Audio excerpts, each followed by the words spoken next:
আমার একটা প্রশ্ন হচ্ছে, যদি আমার কাউকে ভালো লেগেই যায়, আমার যদি কারোর সাথে সম্পর্ক করতে ইচ্ছে হয়, সেক্ষেত্রে আপনি যেটা প্রশ্ন করেছেন যে আমি একটা মেয়েকে পছন্দ করছি, পছন্দটা আপনি করতে যাবেন কেন?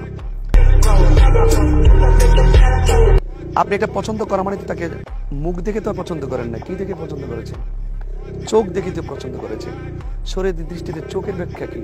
আপনি একটা পর নারীর দিকে তাকালেন, এটা চোখের জিনা হবে। তার সাথে আপনি প্রেম নিবেদন করলেন, জিহ্বাটা ইউজ করেছেন। আই ওয়ান্ট ইউ বলেন, হিল ফর লাভ বলেন, উইথ অল মাই লাভ বলেন, আই লাভ ইউ বলেন, বা উইথ বুক যাই বলেন, আপনি তো জিহ্বাটা ইউজ করেছেন যে আমি তোমাকে ভালোবাসি, তোমার জন্য জীবন দিব, বা তোমাকে আমি ভালোবাসি, আমি তোমাকে চাই। আপনি যে জিহ্বাটা ইউজ করেন তার ব্যাপারে, সেটা জিহ্বার জিনা হয়ে গেল।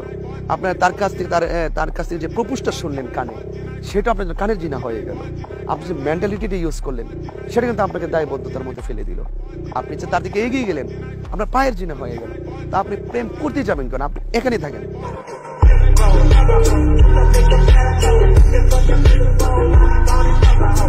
Gonna burn, yeah, but you drop it, you want the trash,